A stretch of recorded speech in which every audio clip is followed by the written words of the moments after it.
น้องบิลเกตเบอร์10หลอกไปหลอกอีกทีหนึ่งส่งหลอกโอ้ยส่งให้น้องสายฟ้าน้องสายฟ้าจับได้รุมน้องสายฟ้า3คนน้องสายฟ้าหลอกยิงกับประตูเรียบร้อย1-1สมาเสมอกับแซมเก่าได้พี่น้อง WIG พบกับ FC บาร์เซโลนาสุดยอดเสมอกันเป็น1-1ผ่านกระหอบเป็นทีเหี่ยมห้อยป้าตกเก่งแห่งลีสวัสดีท่านผู้เบิ่งทั้งหลายหลายคนก็คือสิได้ส้มได้เสียเนาะบ้านเตะU11 ลาวพบกับ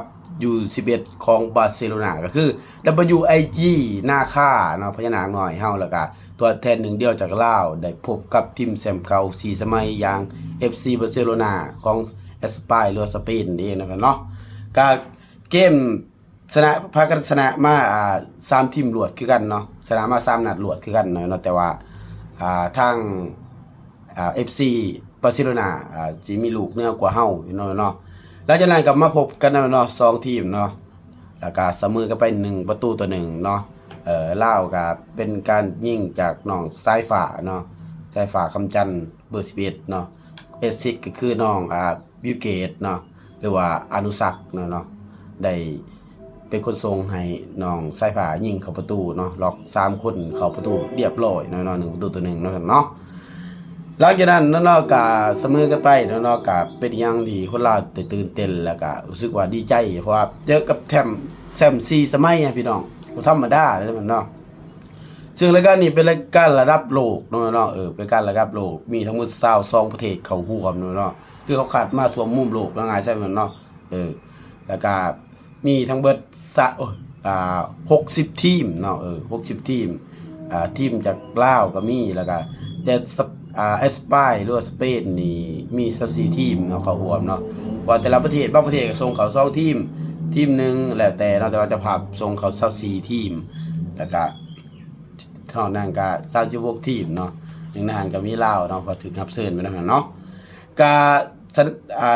ลาวอยู่ในกลุ่ม A เนาะกลุ่ม A ก็มีประเทศโปแลนด์หรือว่าโปโลยแล้วก็มีเอสปายหรือว่าสเปนแล้วก็มีอเมริกาเนาะแล้วก็ลาวเนาะคือกลุ่ม A เนาะแต่ลาวก็สามารถชนะโปแลนด์หรือว่าโปโลยไปได้9-0แล้วก็ชนะสหรัฐอเมริกาไปได้3-1แล้วก็ชนะเจ้าภาพเนาะ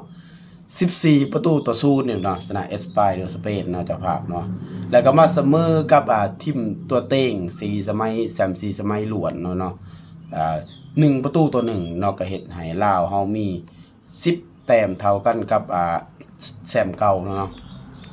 แต่ว่าลูกได้เสียแชมป์เก่าดีกว่าเนาะคือ FC บาร์เซโลนาอะไรพี่น้องจากประเทศสเปนหรือว่าเอสปายแหละก็เป็นทีม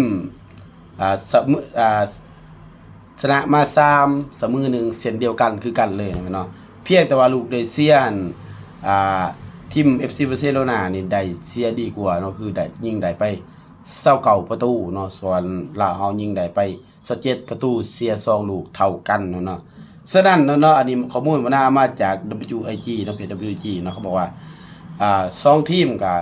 สามารถผ่านเข้ารอบสู่ทีมสุดท้ายเนาะเพราะว่าลาวเป็นส่วนลาวเป็นอันดับ2ที่ดีที่สุดส่วนFC บาร์เซโลนาเป็นอันดับ1ของกลุ่มลาวเป็นอันดับที่2ที่ดีที่สุดเนาะก็ผ่านเข้ารอบอย่างสวยงามเนาะก็ไปไปเจอกับทีมอีกต่อไปเนาะก็ขอแสดงความยินดีกับน้องๆที่สามารถสร้างผลงานได้โดดเด่นเนาะเฮาเป็นคนลาวคนหนึ่งที่ส้มเสียเนาะ WIG บ่ว่าแต่เดี๋ยวนี้เนาะแบบว่าเบิ่งทีมนี้มาแต่เฮิงแหละเพราะว่าส่วนตัวบ่น่าแหละคิดว่าทีมนี้แหละสิเป็นตัวแทนประเทศลาวในอนาคตเนาะว่าลาวเฮาสิเป็นจังได๋เนาะอยากดีแหละตอนนี้อายุ11ปีต่อไปบ่กี่ปีกับเดียวกับอยู่16 17เนาะบ่เฮิงดอกเฮาก็สามารถเบิ่งว่าลาวเฮาสิสามารถสร้างผลงานได้ดีส่าใดเนาะแต่ว่าที่เห็นผ่านมาสำหรับ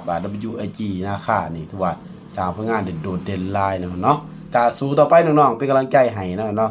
จากประเทศลาวลาวสู้ๆพญานาคน้อยเฮาสุดยอดอีหลีเนาะ